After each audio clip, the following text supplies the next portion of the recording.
क्रांतिकारी चौहरकर जी, क्रांतिकारी लोही, क्रांतिकारी परशुराम, क्रांतिकारी नानक, वैचारिक बुद्ध, इस दुनिया में ऐसे ऐसे लोग आए जिन्होंने संपूर्ण मानव जीवन को बदलने का प्रयास किया। हम बाबा साहब पर कब आएंगे? विक्टर जी सुन लीजिएगा, हम क्या चाहते हैं उस पर बाद में आए। और आज जरूरत किस चीज की पर है? आज जरूरत है यथार्थ आगे जीने की, सत्य। जो बीत गया वो असत्य है, जो आगे आएगा वो भी असत्य है। सत्य सिर्फ प्रेजेंट में है। जो सामने आता है और कहता है 7 लाख रुपया मेरे बच्चों का डॉक्टर नहीं दे रहा, बंधक बना दिया, सर मेरे बच्चों को बचा लीजिए, हमारे घर में आग लग गई, हमारे बच्ची की शादी है, हम मर गए, पढ़ने की व्यवस्था नहीं है, बिजली के बिल बढ़ गए। आज जो सबसे बड़ा बोझ से इंसान दबा हुआ है वह है प्रैक्टिकल।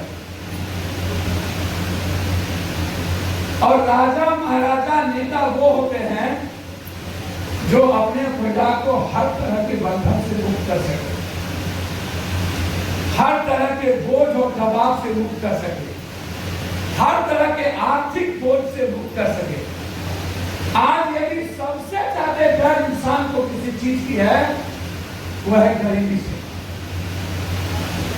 वह है अभाव से, वो है डर कि हमारी बेटी कैसे जिएगी, हमारे बच्चे कैसे पढ़ेंगे, हम कोर्ट में न्याय मिलेगी कि नहीं, हम बीमारी अपने बाप का ठीक कर पाएंगे कि नहीं, हमें नौकरी मिलेगी कि नहीं। जैसे एक ऑर्डर निकला, मैंने क्या कहा लोगों के बारे में कि मोदी जी क्या कहते हैं और नीतीश जी कहते हैं 6,000 पर कैपिटा इनकम नेता कहते हैं। आज एक ऑर्डर निकला और उस ऑर्डर में CA, TT, BTA, CTA, STT 2 exam की परीक्षा पास की, उसने भी एग्जाम दिया। गवर्नमेंट ने एक पॉलिसी बनाई जो सीटीए, टीटी, बीटी, बताओ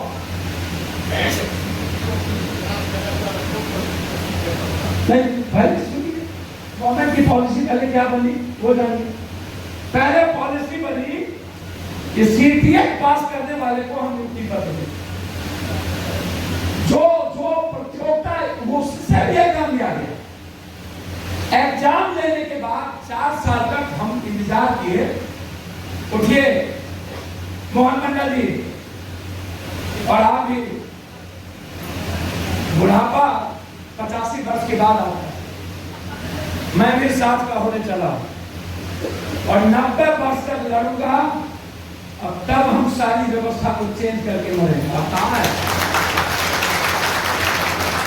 सोने के लिए? हम पैदा नहीं हुए, हमको 38 सालों से नींद नहीं आई और रेस्ट बचा हुआ 1 घंटा में जो हम सो रहे हैं, मैं आपको वचन देता हूँ 24-25 के बाद वो भी मैं सोना छोड़ दूंगा। जब तक अंतिम व्यक्ति राजा नहीं बनेगा तब तक पप्पू या तक चैन से बनेगा। मेरी लड़ाई अंतिम व्यक्ति को दुनिया में नंबर 1 करती है। उठिए, भीड़ कभी दुनिया नहीं बदला, परिस्थितियां और विषय दुनिया बदलती है। ना बुद्ध के पीछे भीड़ थी, ना राम, ना रहीम, ना मोहम्मद, ना नानक, ना बुद्ध, ना कबीर, ना वाल्मीकि, ना संत रविदास। 5, 4, 6, 3, 8, 9 इससे ज्यादा भीड़ किसी के साथ, ना मोहम्मद, ना हजरत।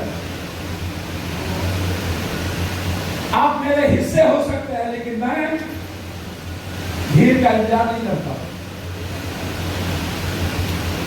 तब एक ऑर्डर आया और कोर्ट में वो पॉलिसी दी गई कि मैं इस पॉलिसी के तहत एग्जाम ले रहा हूं और फिर मैं नियुक्ति पत्र बांटूं। 4 साल के बाद नियुक्ति पत्र 11 दिन के बाद बांटने का निर्णय लिया गया। एक विपक्ष था जिसने कहा कि मैं 10 लाख दूंगा, एक सत्ता थी एनडीए की जिसने कहा मैं 9 लाख दूंगा।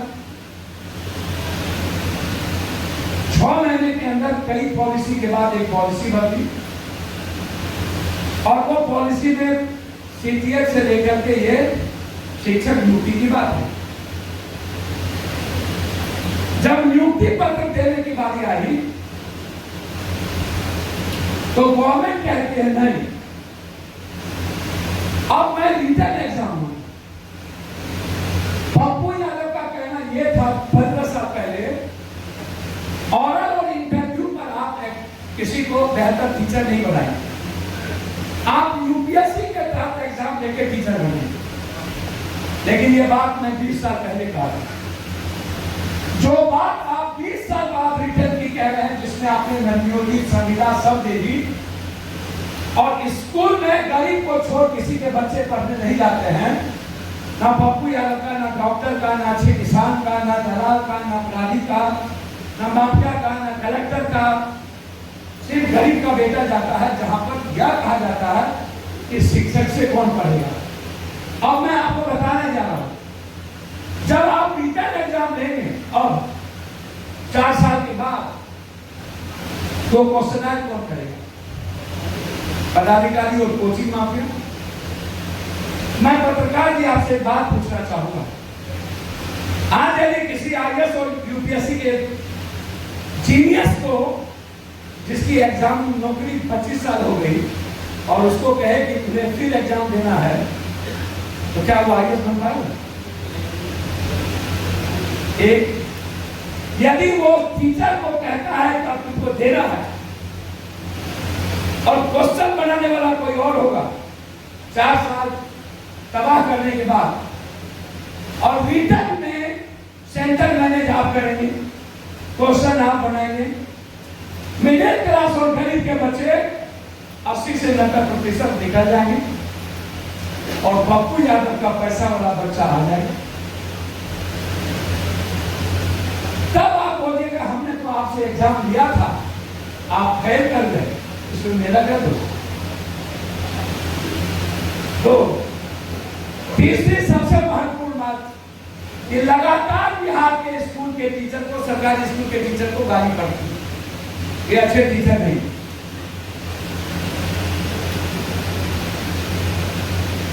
और 54% टीचर स्कूल में और 67% कॉलेज में प्रोफेसर नहीं।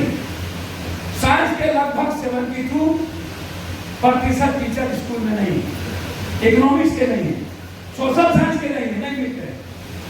अब उस 4 लाख टीचर को, नियोजित टीचर को क्या कहा जा रहा है? आपको भी एग्जाम देना, अब उसके लिए एग्जाम होंगे, और उसको यह क्लोजर लगा दिया कि जब आप एग्जाम देंगे तब आपको हम नियमित करेंगे, कल नियमित खत्म हो जाएगा। अब आप हमको बताइए, जब 4 लाख जो अभी टीचर है वो एग्जाम देने जाएगा तो 90% टीचर फेल कर जाएगा, तब आप कहिएगा कि मैंने तो एग्जाम दिया था, आप फेल करेंगे तो नियमित नहीं करेंगे, और लेकिन अब टीचर रहेंगे।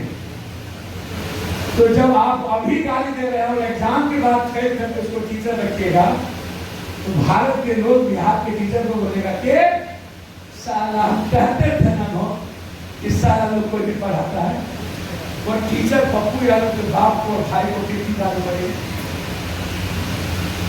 क्या ये पॉलिसी है? यही काम नरेंद्र मोदी और नेता करते हैं।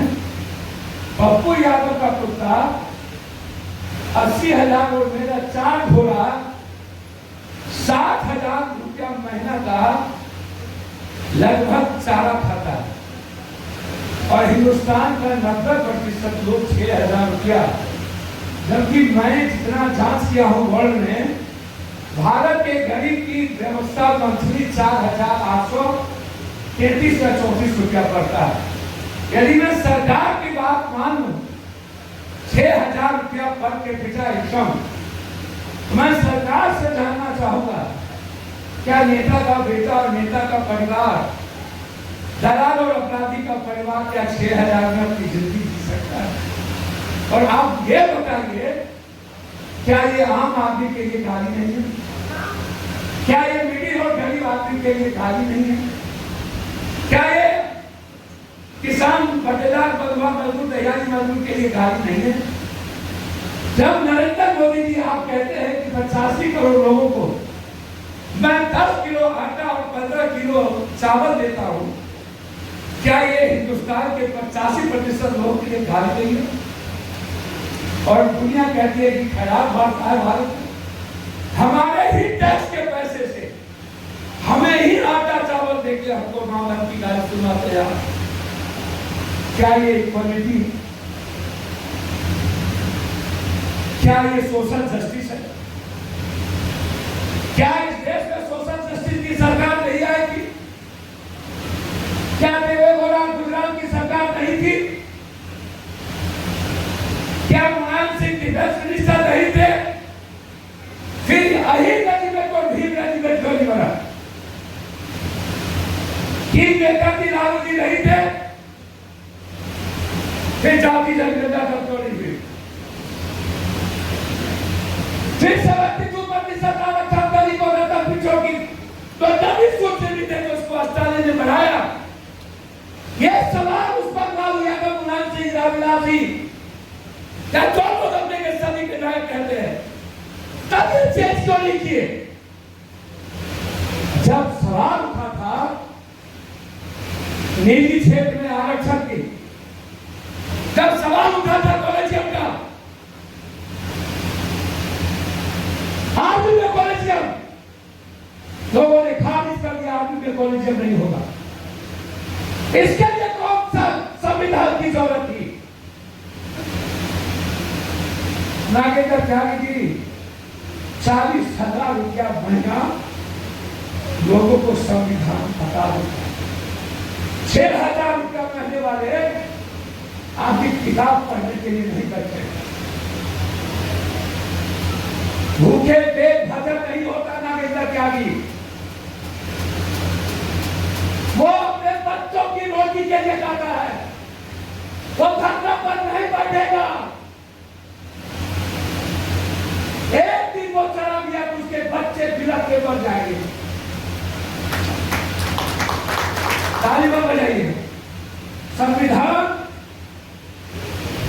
हमारी पूर्ण व्यवस्था से शुरू होती है और वो पूर्ण व्यवस्था है फ्रीडम, लोगों के विचार और उसके जीने के तरीके, economical freedom, right to education, right to justice and right to health. एक सरकार बनी,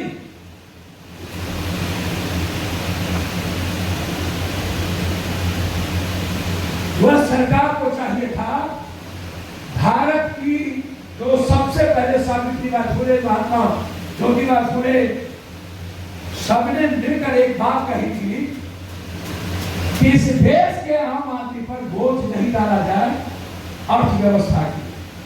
जिस दिन हेल्थ, एजुकेशन और उसके जीने के तरीके पर अर्थव्यवस्था का बोझ पड़ेगा, यह देश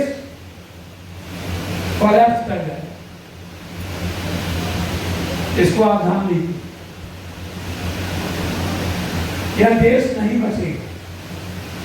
और जो सरकार आई उसने, मैं पहले कहा, विज्ञान पर ध्यान दिया, तकनीकी पर ध्यान दिया, उसने 70% भारत के आत्मा किसान पे ध्यान नहीं दिया, उसने रेस्ट मजदूर पे ध्यान नहीं दिया, उसने महिलाओं के इंडिपेंडेंट जस्टिस पे ध्यान नहीं दिया,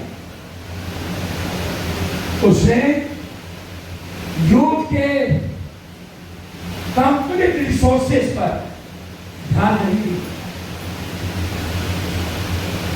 अब आते हैं हम इन छोटे से चीजों को छोड़कर बाबा साहब अम्बेडकर। मैं पहले शुरू करूंगा मनुवाद और ब्रह्मवाद, जिसको 2000 साल के बाद भी मन से गाली करते हैं। सीताराम दास जी और पासवान साहब हमको फॉलो करेंगे, सुनिएगा। 200 साल पहले दुनिया की सबसे बड़ी डेमोक्रेसी अमेरिका, वहां पर सबसे बड़ा वैचारिक युद्ध था गोले काले को लेकर। कुत्ता से भी बदतर काले को बांध के रखा जाता था अमेरिका में। क्या ये गलत है? कुत्ता को जिस तरह शक्कर में सिकड़ी में बांध के रखा जाता था, वैसे ही वहां काले को बांध के रखे जाते। जब वैचारिक लड़ाई हुई और परिवर्तन की बात आई 200 साल पहले, फिर 200 साल के बाद अब्राहम लिंकन और बराक ओबामा जन्म हुए, और आज तक गोरा काला का झगड़ा इसको खा लीजिए। इसीलिए इनको खाली कमची आता है, कुछ डाले कुछ डालने में नहीं, जहां जाएंगे चाकू को लेकर आएंगे तो सुनिए सर। और आज 2000 वर्ष पहले दासी ब्राह्मण कौन था? बावन नहीं, पहले किताब पढ़ी।